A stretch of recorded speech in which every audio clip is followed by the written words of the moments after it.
Okay, so this one's going to seem a little hypocritical, but I mean what I say, and it includes me. You guys need to stop listening to so many different people, including me, and start listening to yourself. Now, don't get me wrong. You should listen to other people. And I know that this sounds, what the fuck are you now talking about? You just said don't listen to other people. You should listen to other people, right? And learn things. But at the same time, you need to listen to yourself. So if I do a video and I tell you, you know what, the best way for you to train your triceps is skull crushers. Man, skull crushers all fucking day. It's the best movement ever, actually. Skull crushers will make your bench press go up, make your dick bigger. The women will be on their hands and knees begging you to take them because skull crushers are just the most amazing exercise ever. Oh, and by the way, if you do enough skull crushers, Elon Musk will write you a check for $1 billion. It's just the best exercise ever. And then you go do skull crushers and you're like, dude, my elbows fucking hurt and this feels awful. I can't even get enough sets and reps in to train my triceps because my elbow joint, the joint itself, the bones, hurt so bad. Then don't listen to me, or anyone else for that matter. Do you follow what I'm saying? I'm not telling you, oh, be stupid, put your head in the sand and don't learn anything.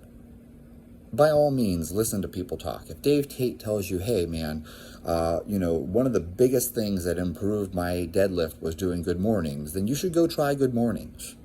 But if you're like, damn, dude, every time I do good mornings, my fucking SI joint flares up to the point where I can't get out of bed and I can't walk up and down stairs, listen to yourself. Listen to your body and stop doing the fucking good mornings. And so I realized that this sounds weird that I'm telling you don't listen to people, but also listen to people. But I'm trying to provide the context here of you should learn from other people, right? But then at the end of the day, you still have to listen to yourself and learn from yourself what does and doesn't work for you. If some guy tells you, dude, the best thing I ever did to build my pecs was wide grip bench presses, and you're like, dude, every time I do wide grip bench presses, my shoulders flare up. That's not a good movement for you. It might have worked for him. Maybe he's, wide as hell, and a wide grip bench press isn't really all that wide for him because his shoulders are so fucking wide. You don't necessarily know someone else's mechanics and how they're built. Some guys can squat with a really wide stance. Some can squat with a really narrow stance. And if someone tells you, the best way for you to squat is vertical shank, well, take a look at him. Take a look at how he's built. Of course, that's the best way for him to squat. You can't squat the same way, and you know that. You know full well, you've watched people squat. Not everyone squats the same fucking way. So not to be a dick to any individual out there telling you that, this wide stance, low bar, box squat shit is the best way to squat, I believe you. It's the best way for you to squat. It's not the best way for me to squat. If I try to squat like that, I'm just going to do basically a good morning. I'm not built to do that. I physically can't get into that position without being bent over like in half. I have to fold in half to get into that position. My hips they sit back. And so, I do have to turn my feet out, and I do have a slightly wider stance, but my torso length is all wrong for that type of squat. It would fold me in half. So for me to keep my chest up and keep vertical, I gotta push my knees forward and flex at the ankles. I can't squat with a vertical shin. I can't even do an air squat with a vertical shin. I will fall on my ass if I don't fold in half. So I have two options. Either I squat like my body's built for, or I force this thing that I'm really not built for, which means I'm not going to make very good progress. And I'm not telling you that anyone is wrong for telling you, hey, the best way for them to squat is with a vertical shin. I'm also not telling you that the best way for you to squat is knees over toes, because I don't know your mechanics. Maybe you have really poor ankle flexibility, and maybe you have really short femurs. Maybe a wide stance with a vertical shin is the best position for you to squat in because that fits your body. And so, my point that I'm making here is that you should listen to other people. You should learn from other people. You should go ahead and experiment with things. I'll tell you one that has been interesting to me is the number of bodybuilders I've heard say that they made their best progress with their pecs, their chest, from doing dumbbell bench presses. Dumbbell bench presses. That's interesting.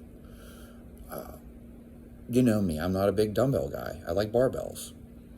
But recently, I spent a week at Mayo Clinic, over a week at Mayo Clinic, and I had to train out of a hotel gym, which meant that the heaviest thing I had was a 50-pound dumbbell. I had two 50-pound dumbbells. That's all I had. I didn't have a barbell. And so I did 10 sets of 20 bench press with 50-pound dumbbells.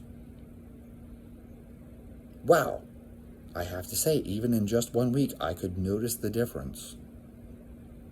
That's interesting. I don't feel that when I bench press. When I bench press, not that this is a problem, because I don't really care about the aesthetics. I couldn't give two shits about how I look. But when I bench press, my triceps get sore, not my chest.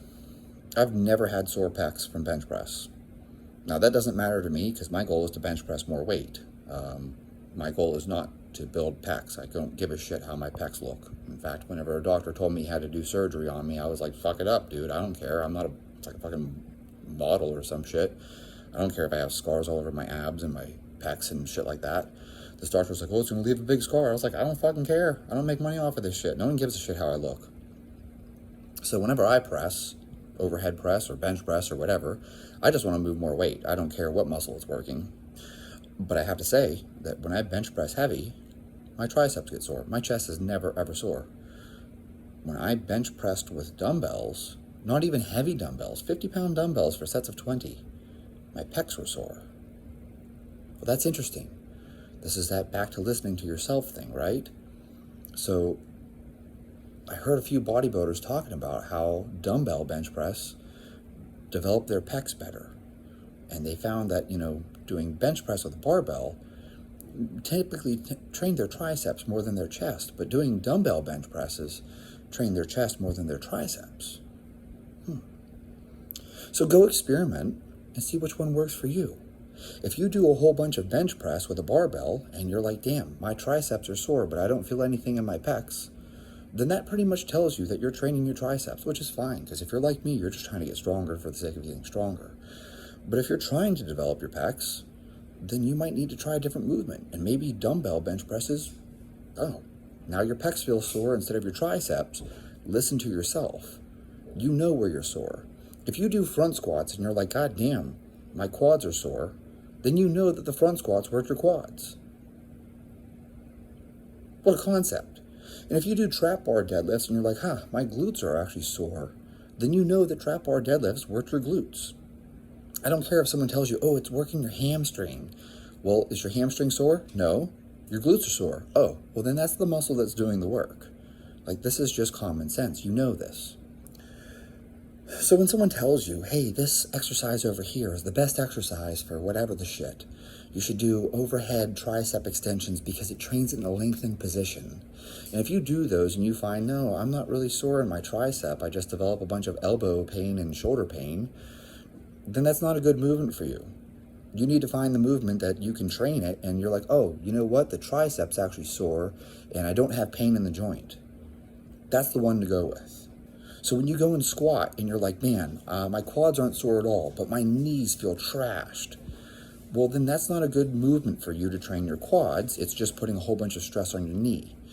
I don't care what someone else tells you. Someone else tells you, hack squats are the best way for you to train your quads.